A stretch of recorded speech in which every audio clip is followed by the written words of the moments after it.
오늘 마태복음 6장 25절로 34절 말씀을 같이 읽었는데 이 말씀을 근거로 염려하지 말라는 제목으로 은혜를 나누고자 합니다.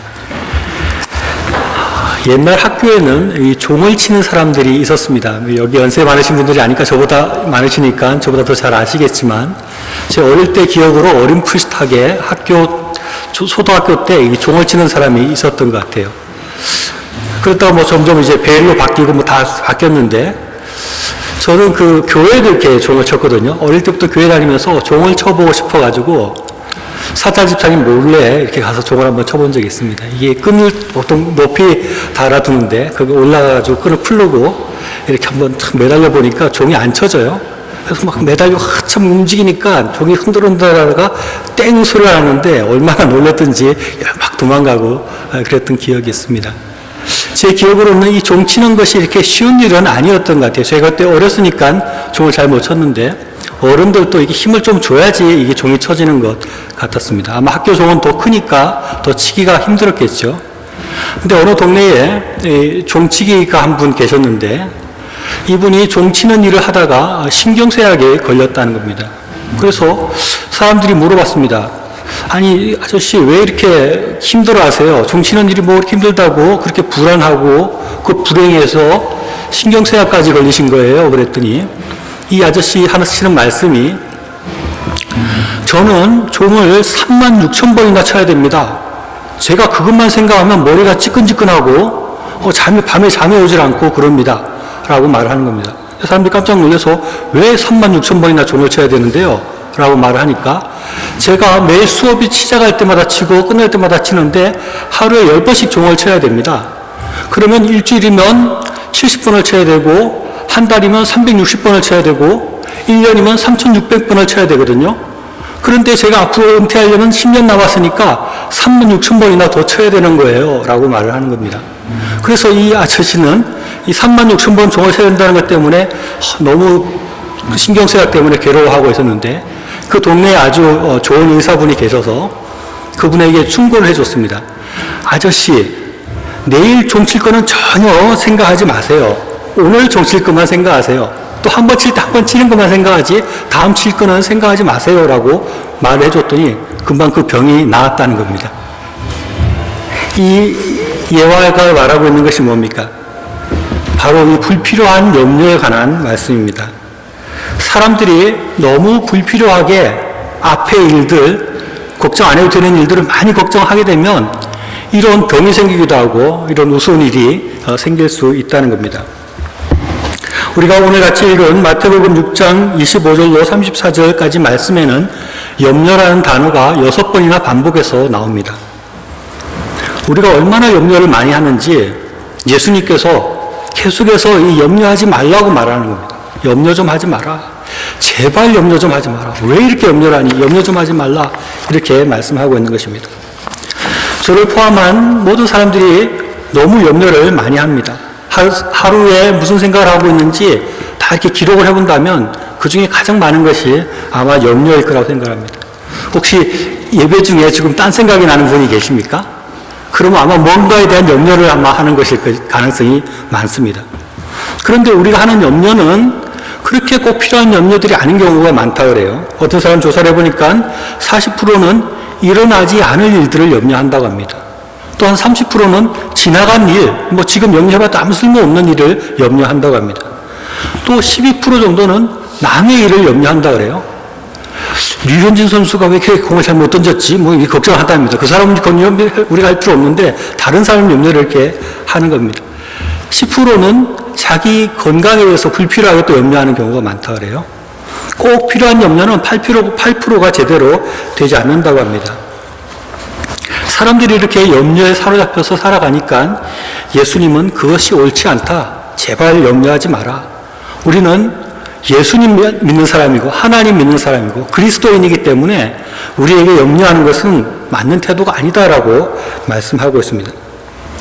그런데 우리가 성경을 읽으면 좀 당황스러운 것이 있는데 예수님께서 말씀하신 것이 앞에서 말한 그런 불필요한 염려가 아니라 우리 생각에는 꼭 필요한 염려 같고 우리가 꼭 걱정해야 될 문제 같은 것들을 예수님께서는 염려하지 말라고 말씀하는 것입니다. 31절 말씀 다시 읽어보면 그러므로 염려하여 이르기를 무엇을 먹을까 무엇을 마실까 무엇을 입을까 하지 말라라고 예수님 말씀하셨습니다. 아주 직설적으로 단호하게 우리의 걱정하고 있는 것들을 꿰뚫어 보시고 말씀하는 것입니다. 사람의 최대 관심사는 먹고 사는 문제라고 할 수 있는데 우리는 먹을 것이 없으면 죽는데 왜 우리에게 먹고 사는 것을 염려하지 말라고 하는 것일까요? 어떤 사람은 이렇게 반문할 수 있을 것입니다. 우리는 먹지 않으면 죽기 때문에 먹고 살 수 있어야 되는 생업이 있어야 합니다. 또 그 일이 잘 되어서 적정한 수준의 수입이 있어야지 우리가 먹고 살 수 있지 않겠습니까? 그렇기 때문에 우리가 이 먹고 사는 것과 연관된 돈에 대한 걱정, 직업이나 사업에 대한 걱정, 그런 염려는 당연한 거 아닙니까? 우리 어떻게 태평하게 그냥 막 살아도 되는 겁니까? 라고 이렇게 반문할 줄 모릅니다. 그런데 우리가 좀 곰곰이 생각해 봐야 될 것은 예수님께서 모든 먹고 사는 문제에 대해서 전혀 신경 쓰지 않고 완전히 관심을 끄고 그렇게 살아도 된다. 너희는 먹지 않고도 잘 살 수 있을 것이다. 예수님께서 그렇게 말씀하지 않았다는 것입니다. 예수님께서는 말씀하고 있는 것은 먹고 사는 것에 대한 염려를 하지 말라 하는 것입니다. 또 그러면 반문할지 모릅니다. 모든 사람들이 먹고 사는 것을 염려하고 그래서 열심히 먹고 사는 것에 매달리고 온 신경을 곤두세우고 긴장하고 염려하고 그렇게 해서 겨우겨우 먹고 살아가는데 우리가 자칫 그렇게 염려 안 하고 태평하게 있다가 모든 것을 다 잃어버리면 어떡합니까? 다른 사람들과 경쟁해서 살아남으려면 우리도 그만큼 염려하고 그만큼 긴장하고 거기에 대해서 더 많이 신경 쓰고 그래야 살 수 있는 거 아니겠어요? 세상에 먹고 사는 것이 이렇게 쉬운 줄 아세요? 라고 반문할지 모릅니다. 그런데 예수님께서는 그에 대해서 이미 대답을 하고 있습니다. 26절과 27절 말씀을 제가 쉬운 성경으로 다시 한번 읽어보겠습니다. 하늘에 있는 새를 보아라. 새는 심지도 않고 거두지도 않고 창고에 쌓아두지도 않는다. 그러나 하늘에 계신 너희 아버지께서 새들을 먹이신다. 너희는 새들보다 훨씬 더 귀하지 않느냐? 너희 중에 누가 걱정해서 자기의 수명을 조금이라도 연장할 수 있느냐라고 말씀하고 있습니다. 예수님의 대답이 무엇입니까? 그런 것을 염려하지 않아도 하나님께서 책임져 주신다는 것입니다. 하나님께서 책임지고 먹일 테니까 너희가 너무 먹고 사는 것에 염려하지 말라 하는 것입니다. 새를 보아라. 농사도 짓지 않지 않느냐. 창고에 곡식을 거둬두지도 않지 않았느냐. 새는 예금해둔 돈도 없지 않느냐. 그럼에도 불구하고 잘 살아가는 것 같이 하나님께서 너희들을 새를 먹이듯이 다 먹이시고 책임져 주시겠다고 말씀합니다. 또 나아가서 우리의 죽고 사는 것이 하나님 손에 달려 있는데 너희가 좀 더 염려해서 좀 더 잘 먹어보겠다고 한다고 해서 내 생명을 연장할 수 있느냐? 그거 웃기는 것 아니냐라고 말씀하고 있습니다. 우리가 아무리 잘 먹어서 좀 더 오래 살아보겠다고 해도 일찍 죽는 사람은 일찍 죽는 것입니다. 조금 못 먹어도 하나님께서 잘 살게 해주시면 건강하게 오래 살 수 있는 것입니다. 우리가 그렇게 보지 않습니까? 이것은 어떻게 보면 신앙이 아주 기초에 해당되는 문제라고 할 수 있습니다. 우리가 예수님을 믿음으로 이제 하나님의 자녀가 되었는데 그렇기 때문에 하나님께서 책임져 주신다는 것, 그것을 믿는 것은 너무나 신앙의 기초에 해당되는 것입니다. 기독교 신앙의 기초는 내 삶을 내가 책임진다 하는 것이 아니라 내 삶을 하나님께서 책임지신다 하는 것을 믿는 것이라고 할 수 있습니다. 우리가 이것을 잘 믿지 못하고 자꾸 의심하기 때문에 지나친 염려에 빠져들게 되는 것입니다. 하나님을 아버지로 모시고 있는데 마치 하나님이 우리의 아버지가 아닌 것처럼 나 혼자서 해결하지 못하면 막 굶어 죽을 것처럼 그렇게 해서는 안 된다는 것입니다. 이것은 지독한 불신앙이라고 할 수 있습니다. 멀쩡히 하나님께서 아버지가 되셔서 살아 계신데 그 아버지가 먹이시겠다고 하고 있는데 그걸 못 믿고 맨날 굶어 죽을 것처럼 염려하고 걱정하고 못 마실 것처럼 못 입을 것처럼 그렇게 해서는 안 된다는 것이죠. 내가 하나님의 자녀다. 하나님께서는 나를 사랑하시는 아버지시다. 하나님께서 나를 책임져 주신다 하는 것, 그 믿음이 분명하지 않으면 우리는 그리스도인다운 삶, 교회의 목표가 그런데 그리스도인다운 삶을 살 수 없는 것입니다. 우리 예수 믿는 사람과 예수 믿지 않는 사람의 삶에 여러 가지 부분의 차이가 나야 됩니다. 그런데 그 중에 가장 중요한 부분 중에 하나는 이 먹고 사는 문제에 대해서 어떤 태도를 가지는가 하는 것입니다. 세상 사람들은 매일 먹고 마시는 문제에 대해서 목을 매며 살아가고 있습니다. 잘못하면 죽을 것처럼 먹고 사는 문제에 연연하고 걱정하고 염려하고 살아갈 때 우리 예수님 믿는 사람들, 하나님을 아버지로 둔 사람들은 그 뭔가 태도가 달라야 한다는 것입니다. 우리는 그렇게 염려하지 않아도 하나님께서 먹이니까 괜찮다. 평안한 마음이 우리에게 있어야 됩니다. 그런 자신감이 우리에게 있어야 됩니다. 먹고 사는 문제에 대해서는 그렇게 벌벌벌 떨지 않는 그런 모습이 우리에게 있어야 되는 것입니다. 그러한 생활 방식, 그러한 생활 태도가 우리에게 나타나야 하는 것입니다. 이렇게 말씀드리면 또 어떤 사람이 또 반론하는 사람이 있을지 모르겠습니다. 사람이 먹고 사는 것이야 요즘 사회보장제도가 다 되어 있으니까 뭐 굶어 죽게 하겠어요? 그러나 우리가 먹고만 살 수는 없잖아요. 좀 더 화려하게 살아야 되고 문화생활도 좀 누려야 되고 다른 사람들처럼 좀 멋있게 좀 멋진 삶, 화려한 삶 이렇게 좀 살아야 되니까 그리고 돈을 좀 더 벌어야 되겠고 돈 문제 이렇게 염려하게 되는 거 아니겠습니까? 라고 말을 할 수 있습니다. 그에 대해서 예수님은 28절과 30절에서 말씀하고 있습니다. 제가 다시 쉬운 성어로 읽겠습니다. 너희는 왜 옷에 대해 걱정하느냐? 들에 피는 백합꽃이 어떻게 자라는가 생각해 보아라. 백합은 수고도 하지 않고 옷감도 짜지 않는다. 그러나 내가 너희에게 말한다. 온갖 영화를 누린 솔로몬도 이 꽃 하나에 견줄 만큼 아름다운 옷을 입어보지 못하였다. 하나님께서 오늘 있다가 내일이면 불 속에 던져질 들풀도 이렇게 입히시는데 너희를 더 소중하게 입히시지 않겠느냐. 믿음이 적은 자들아 라고 말씀합니다. 예수님은 들에 피는 백합화를 통해서 말씀하고 있습니다. 특별히 수고하거나 직접 옷감을 짜지도 않는데 이스라엘의 최고의 부와 최고로 화려한 삶을 살았다고 할 수 있는 솔로몬보다 더 화려한 모습으로 백합이 살았다는 것입니다. 솔로몬이 그의 왕국을 얼마나 화려하게 치장했겠습니까? 온갖 금으로 또 온갖 기술자를 불러다가 가장 멋지게 이렇게 꾸몄는데 또 가장 좋은 옷을 입었는데 그것이 들에 피는 아주 흔하게 있는 그 백합보다 못하더라는 것입니다. 그러면서 예수님 말씀은 들의 백합화도 하나님께서 이렇게 입히시는데 그보다 훨씬 소중한 우리들을 더 잘 입히시고 더 화려한 삶으로 인도하지 않겠느냐라고 말씀합니다. 우리의 입는 것은 우리의 문화생활, 우리의 멋진 삶이라고 할 수 있을 것입니다. 그 어떤 사람보다 하나님께서는 더 멋지게, 더 풍성하게, 더 화려하게 우리의 삶을 인도해 주시겠다고 약속하고 계시는 것입니다. 사람이 아무리 자기의 삶을 화려하고 멋지게 만들려고 한다고 해도 하나님께서 만들어 주신 것과는 비교할 수 없다는 것입니다. 사람들이 멋진 옷을 입은 사람들이 있죠. 저는 가끔 삼성 이건희 회장이 TV나 이렇게 신문 같은 데 나오는 것을 봅니다. 이건희 회장은 이태리 무슨 옷을 좋아한다고 그러고 아마 사람이 입을 수 있는 옷 중에 가장 비싼 옷을 입지 않을까 싶어요. 근데 제가 눈이 조금 별로 수준이 없어서 그런지 그분 입은 옷이나 제 입은 옷이나 별로 차이를 모르겠어요. 자세히 보면 옷감이 훨씬 좋고 단추도 금으로 되어 있는지 모르겠지만 너무너무 차이가 난다 이렇게 느끼지는 않더라고요.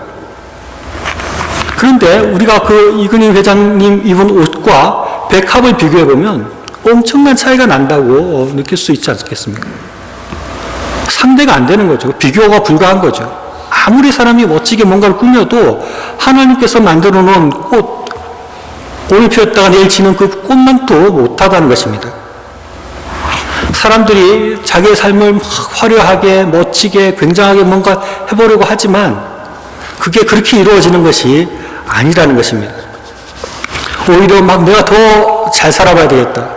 더 멋지게 살아봐야 되겠다. 그 연연하고 염려하고 돈에 대해서 매달리고 이렇게 하다 보면 그 삶이 더욱더 비참한 삶, 더 좋지 못한 삶 그렇게 될 가능성이 많이 있습니다. 존 스타인백이라는 분이 쓴 진주라는 소설이 있는데 그 줄거리를 보면 어느 바닷가에 진주조개를 잡아서 생활하는 가난한 부부가 있었습니다. 이 부부가 어느 날 아주 값비싼 진주를 하나 발견했습니다. 그렇게 비싼 진주가 있는 모양이죠. 아주 비싼 조개를 발견해서 이 사람들이 아주 꿈에 부풀었다는 겁니다.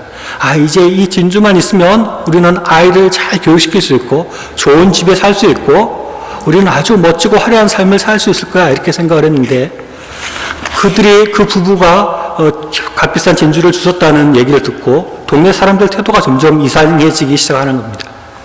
의사는 병원에 아파서 갔더니 의사가 이상하게 처방을 합니다. 병을 빨리 낫게 하지 않고 자꾸 이렇게 병이 오래 가도록 이렇게 처방을 하는 것입니다. 또 이웃 주민들도 그 집을 맨날 기웃기웃 하는 것입니다. 밤에는 강도가 들기도 하는 것입니다. 먼 친척이 찾아와서 돈을 달라고 하기도 하는 것입니다. 또 이분이 성당에 다니는 모양인데 성당 신부님도 은근히 헌금을 많이 하라고 이렇게 압박을 주는 것입니다. 밤마다 강도가 들어올 것 같고 그래서 아주 두렵고 힘든 삶을 살게 되었던 것입니다. 그래서 이 부부가 서로 의논해서 그 진주를 다시 바다로 던져버리고 말았다는 얘기입니다. 물론 부자가 돼도 돈이 많아도 잘 살 수 있겠죠. 멋지고 화려하게 잘 사는 사람도 있겠지요. 또 돈이 없다고 해서 그렇게 늘 잘 살겠습니까? 그런 건 아닌데 말하고자 하는 것은 돈이 우리의 삶을 더 화려하고 멋지게 만들지는 않는다는 것입니다. 미국의 지성인이었던 벤자민 프랭클린은 이렇게 말했습니다. 돈은 결코 인간을 행복하게 만들 수 없고 앞으로도 절대 그렇게 하지 못할 것이다. 또 돈이 인간에게 행복을 가져다 줄 줄 알지만 아무런 행복의 요소도 가지고 있지 않다.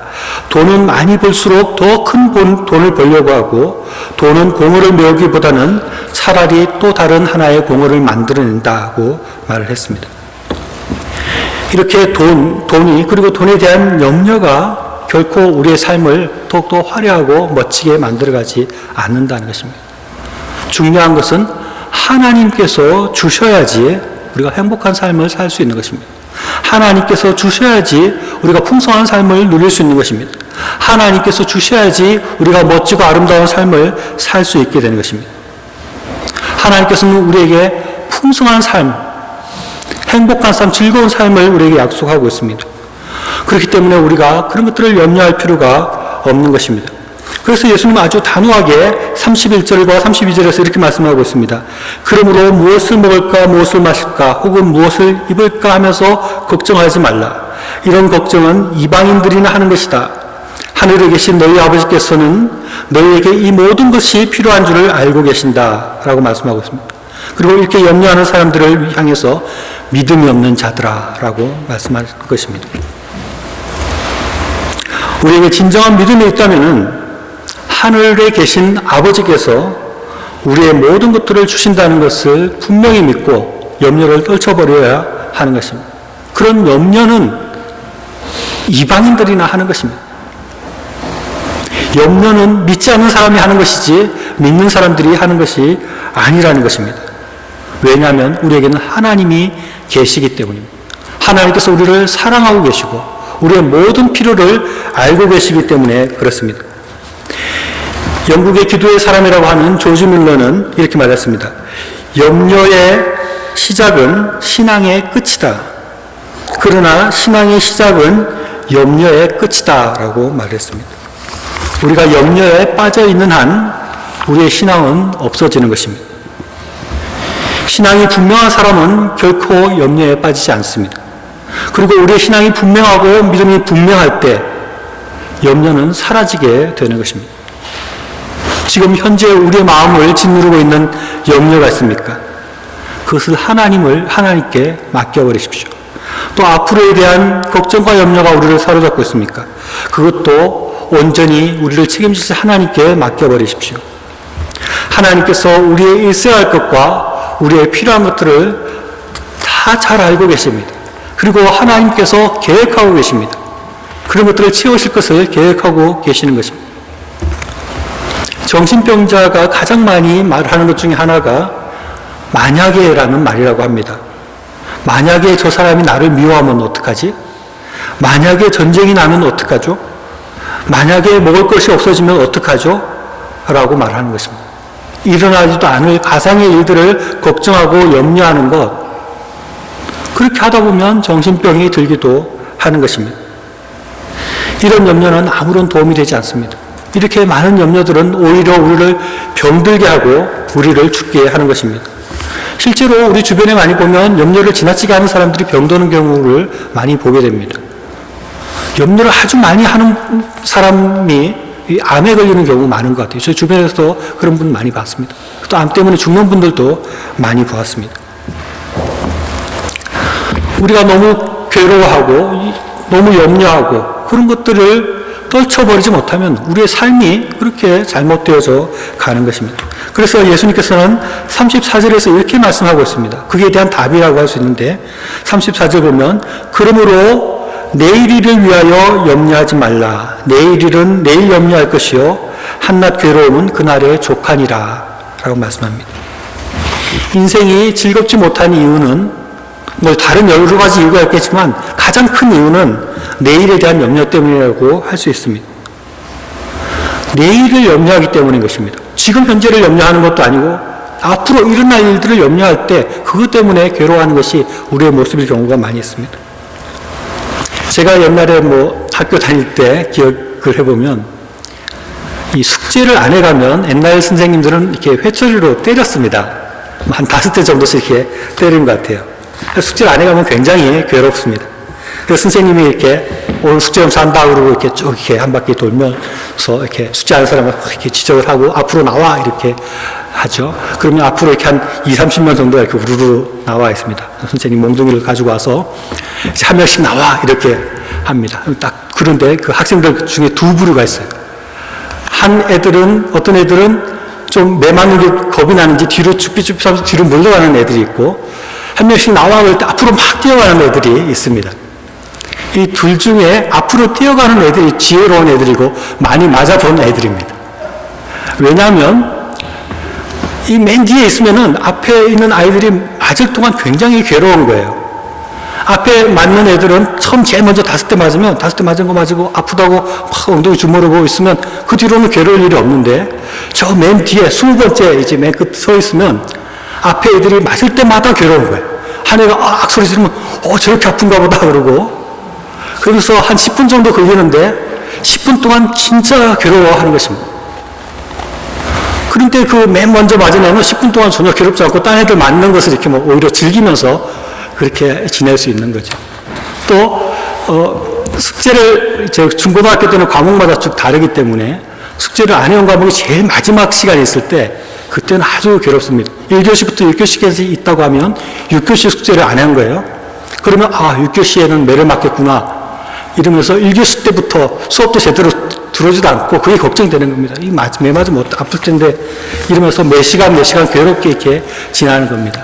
그런데 때때로 보면 선생님이 바쁘면 오늘 숙제 검사 안 하고 내일 하겠다 그러기도 하고 그냥 또 때리지도 않고 이럴 때도 있습니다. 그런데 보면 1교시부터 6교시 될 때까지 계속 걱정하고 고민하고 염려하고 얼마나 괴로운 시간을 보냈는지 모릅니다. 우리가 하는 염려들이 이런 경우가 많이 있다는 것입니다. 당장 하지도 않아야 될 것들, 내일 일을 염려하지 않아도 되는데 오늘 앉아서 내일 일을 염려하면서 괴로워하고 있는 것이 우리의 모습일 수 있는 것입니다. 지금 여기 앉아 계시는 분들 중에 걱정하고 염려하는 일들이 아마 있을 것입니다. 당장 누구한테 매를 때리는 것도 아니고 당장 굶어 죽지도 않고 당장 어떤 문제가 터지지도 않는데 우리의 마음을 괴롭히고 있는 것들이 있을 수 있습니다. 예수님께서는 그런 것을 떨쳐버리라는 거죠. 그런 것은 내일이 내일을 염려하게 하라고 말씀하고 있습니다. 예수님은 걱정과 염려를 하나님께 다 맡겨버려라. 그런 염려들은 내일 염려하라. 하나님께서 다 하실 것이다. 나의 아버지 되시는 하나님께서 우리의 필요를 이미 다 알고 계시고 내일에 어떤 일들이 일어날 것을 다 알고 있다는 것입니다. 그리고 하나님께서는 그 일들을 다 계획하고 계시고 다 대비하고 계시고 그것을 어떻게 해결할지 하나님의 뜻이 다 이미 있다는 것입니다. 그런데 우리가 그것을 몰라서 미리 염려하고 미리 걱정하고 그것 때문에 괴로워하고 있지 말라고 말씀하고 있습니다. 우리는 오늘 하루 주어진 것들에 기뻐할 수 있는 그런 삶을 살아야 합니다. 하나님께서 주신 것들을 하루하루 감사하며 기뻐하면서 살 수 있어야 됩니다. 밖에 나가보면 단풍이 아주 아름답게 피어져 있습니다.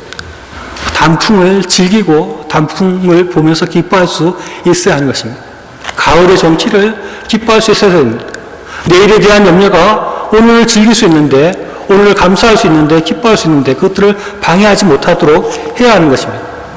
어떤 부모님을 보면 저도 그럴 때가 있지만 아이가 계속해서 50점밖에 못 맞아오는 겁니다. 평균 성적이 50점인데 어느 날 60점을 맞아왔습니다. 그러면 기뻐해야 될 텐데 그러지 않고 60점 맞아서는 대학을 못 갈 텐데 이렇게 염려를 하는 사람들이 많이 있는 것입니다. 그렇게 해서는 안 된다는 것이죠. 그것은 대학 가는 그 내일 일이고 오늘 10점이나 더 맞아왔으니 얼마나 기쁜 일입니까? 그것을 감사하고 기뻐할 수 있어야 되는 것이죠. 하나님께서는 우리의 모든 미래를 다 꿰뚫어 보고 계십니다. 하나님께서 우리를 사랑하시기 때문에 우리가 큰 위험을 당할 것을 미리 알고 계시고 우리가 염려하는 것보다 미리 다 알고 계시는 것입니다. 그리고 그에 대한 대책을 다 세워놓으셨어요. 그런데 우리가 그것을 생각하지 못하고 그 염려에 사로잡혀서 오늘 충분히 즐거워하고 감사하고 기뻐할 수 있는데 그렇게 하지 않고 살아가는 것 얼마나 답답하시겠습니까? 그러니까 오늘 일은 오늘 염려하고 내일 일은 염려하지 말라고 그렇게 말씀하고 있는 것입니다. 이렇게 말을 해도 또 어떤 사람이 반론을 제기할 수 있을지 모르겠습니다. 그러면 예수 믿는 사람은 내일 일에 대해서는 전혀 계획도 세우지 않고 하루살이처럼 하루하루를 그냥 아무 생각 없이 살아가면 된단 말입니까? 라고 그렇게 반문할지 모르겠습니다. 그에 대해서 예수님은 33절에 답을 하고 있습니다. 너희는 먼저 그의 나라와 그의 의를 구하라. 그리하면 이 모든 것을 너희에게 더하시리라 라고 말씀하고 있습니다. 예수님은 우리가 무엇을 먹고 살지, 오늘 먹을 것이 있는가, 1년 뒤에 먹을 것이 없으면 어떡하지? 10년 뒤에도 내가 충분히 멋진 옷을 입을 수 있을까? 그 정도 형편이 될까? 이런 것들의 염려에 빠져서 그런 것들만 생각하고 살아가는 것이 아니라 먼저 하나님의 나라를 구하는 삶, 하나님의 일을 생각하는 그런 삶을 살 것을 우리에게 말씀하고 있습니다. 하나님을 위해서 어떻게 사는 것이 좋을까? 하나님을 위해서 나는 무엇을 할 수 있을까? 하나님께서 전도하는 걸 좋아하신다는데 내가 어떻게 전도할 수 있을까? 이런 것들을 연구하고 이런 것들을 생각하고 살아야지 10년 뒤에 과연 나에게 먹을 것이 있을까? 10년 뒤에 내가 이렇게 살 수 있을까? 이런 염려들을 하지 말고 거룩한 하나님 나라를 구하는 삶을 살아라는 것입니다. 그렇게 하면 먼저 그의 나라와 그의 의를 구하면 하나님께서 책임지시고 모든 먹을 것, 마실 것, 입을 것 그것을 책임지고 주시겠다고 약속하고 있는 것입니다. 제가 이렇게 염려하지 말라고 말씀을 하고 지금 설교를 하고 있지만 제가 스스로를 돌아보면 저도 참 염려가 많은 사람인 것 같습니다. 저는 지금 생각으로는 한 1, 2년 여기 이곳에 더 있다가 아이들 공부가 좀 정리가 되면 한국으로 돌아갔으면 하고 생각하고 있습니다. 제가 한국에서 주로 인터넷 사역과 또 뭐 출판이나 도시공동체 이런 사역들을 했었는데 제 평소에 하나님께서 저에게 주신 소명이라고 생각하는 것들과 또 제가 할 수 있는 일들을 생각해보면 제가 여기서 무슨 인원 목회에 특별한 재능이 있는 것 같지도 않고 한국 들어가서 사역하는 것이 하나님 뜻이다 이렇게 생각을 하는데 한국 간다 생각을 할 때마다 저를 많이 억누르고 그야말로 염려에 빠뜨리게 하는 것이 많이 있습니다. 제가 한국에서 뭐 이렇게 사역하면서 돈을 뭐 많이 벌거나 이러지 않았기 때문에 틀림없이 한국 가면 또 경제적으로 쏟아질 텐데 아이들 대학은 어떻게 보내지? 뭘 먹고 살지? 그런 걱정들이 많이 드는 것입니다. 근데 제가 이제까지 이제 신앙생활 하면서 아주 분명하게 깨달은 것이 한 가지 있는데 그것은 내가 무엇을 먹을까를 염려하고 있으면 절대 하나님의 일을 하지 못한다는 것입니다. 먼저 하나님의 나라와 그의 의를 구해야지 하나님께서 먹을 것을 우리에게 주시지 내가 모든 먹을 것, 입을 것을 해결한 난 뒤에 하나님의 일을 해보겠다라고 생각하면 절대 하지 못하게 된다 하는 것입니다. 여기서 먼저 그의 나라와 그의 의를 구하라 할 때 이 먼저라는 말이 굉장히 중요하다고 생각합니다. 우리의 생각이 어디로 가고 있느냐 먼저 하나님 나라와 하나님의 의를 걱정하고 있느냐, 먼저 내 먹고 살 것을 걱정하고 있느냐, 그에 따라서 굉장한 차이가 나는 것입니다. 비슷한 것 같지만 그것은 굉장히 180도 다른 결과를 나타나게 됩니다.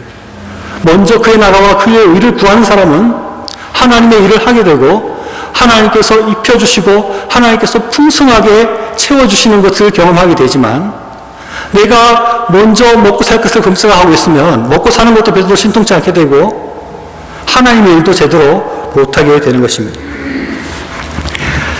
제가 한국에서 이렇게 도시공동체라서 조그마한 이렇게 교회를 하고 또 이렇게 문화사역들 하고 이렇게 했는데 전혀 별 돈이 되는 일이 아니었습니다. 그래서 좀 굉장히 경제적으로 힘들게 이렇게 살아갔는데, 제 친한 어린 친구 중에 믿지 않는 친구가 한 명 있는데, 이 친구가 제 사는 모습을 이렇게 보면서 도대체 이해가 되지 않았나 봐요.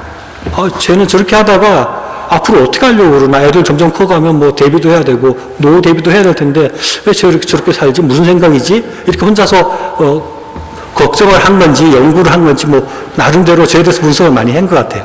쟤는 왜 저렇게 살까, 이렇게 생각을 해본 것 같아요. 그런데 그래서 어느 순간 자기 나름대로 뭔가 답을 알았는지 저희가 와서 이야기를 하는 겁니다.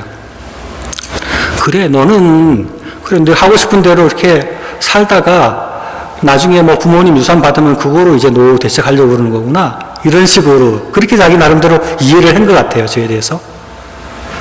그 친구의 분석은 완전히 잘못된 것입니다. 저는 특별히 그렇게 유산을 받아서 할 만한 그런 것도 없고, 제가 형편이 그렇게 돼서 그냥 그렇게 산 거지, 근데 나중을 생각하고 그렇게 산 것이 없습니다. 이 친구가 생각한 것은 전혀 잘못된 생각입니다. 그런데 나중에 돌아서서 생각해 보니까 이 친구가 한 말 중에 아주 맞는 말을 한마디를 했더라고요.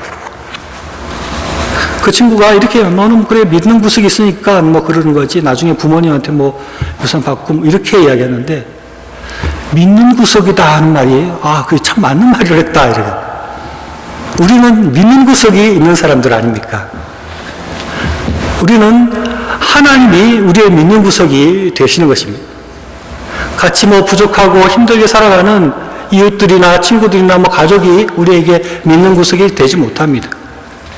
우리에게 믿는 구석이 되시는 분은 하나님이 우리의 믿는 구석이 아니죠. 하나님께서 모든 것을 책임져 주시겠다고 하는데, 모두 입혀주시고 먹여주시고 마시게 해주시겠다고 약속하고 계시는데, 우리에게는 분명한 믿는 구석이 있는 것입니다. 신앙이라는 것은 하나님을 믿는가 안 믿는가로 판명됩니다. 우리가 얼마나 하나님을 믿는가에 따라서 우리의 신앙의 수준이, 또 우리의 신앙의 척도가 판단된다고 할 수 있습니다. 우리가 다 신자라고 말을 하고 있는데, 하나님을 믿는다고 하는데, 우리에게 분명히 하나님을 믿는 믿음이 있어야만 하는 것입니다. 마치 이방인들처럼 하나님을 잘 못 믿어서 우리에게 염려하고 있는 모습은 우리에게는 어울리지 않는 것입니다. 믿는 구석이 있는 사람은 뭔가 좀 삶의 태도가 다른 것입니다. 뭔가 믿는 구석이 있는 사람은 굉장히 위협한 일이 닥쳐도 그 믿는 구석 때문에 웃을 수 있고 평안한 마음을 누릴 수 있는 것입니다. 염려하지 않습니다. 믿는 구석이 있기 때문에. 우리가 그런 사람들인 것입니다. 우리에게 지금 어떤 염려가 있습니까? 어떤 고민이 있습니까? 그거 다 떨쳐버릴 수 있습니다. 왜냐하면 모든 것을 책임지시는 하나님이 우리에게 계시기 때문입니다. 그 하나님은 우리를 지극히 사랑하시는 분이십니다. 아들까지 내어주시기까지 우리를 사랑하고 있습니다. 그 하나님께서 우리의 필요를 알고 계시고 우리의 모든 필요를 채우시려고 이미 준비하고 있는 것입니다. 나의 모든 형편과 처지를 알고 계시는 그 하나님께서 우리에게 염려하지 말라고 말씀하고 있습니다. 우리는 당연히 그 염려들을 떨쳐버려야 됩니다. 우리 하나님께서는 끝까지 책임져 주시는 정말 우리의 믿을 구석이 되어 주십니다. 우리의 모든 염려가 떨쳐나가기를 바랍니다. 무엇을 먹을까 무엇을 입을까가 아니라 먼저 그의 나라와 그의 의를 구하는 저희들 되실 수 있기를 간절히 바랍니다. 기도하겠습니다. 하나님 아버지 감사합니다. 하나님께서 우리의 믿을 구석이 되어주시고 우리의 모든 필요를 채워주시겠다고 말씀하여 주시니 너무 감사드립니다. 아버지 하나님, 우리가 믿는다고 하면서 염려하는 자 되지 않게 하여 주옵소서. 우리가 그리스도인이라고 하면서 이방인처럼 염려에 사로잡힌 자 되지 않게 하여 주옵소서. 아버지 하나님, 먼저 무엇을 먹을까, 무엇을 입을까 걱정하는 자가 아니라 먼저 그의 나라와 그의 의를 구하는 자들 되게 하여 주셔서 하나님께서 우리의 삶을 책임지시고 우리에게 풍성하게 채우신다는 것을 늘 경험하며 살아갈 수 있는 저희가 될 수 있도록 은혜를 도와주시고 성령으로 인도하여 주시옵소서. 감사드리며 예수님의 이름으로 기도하였습니다. 아멘.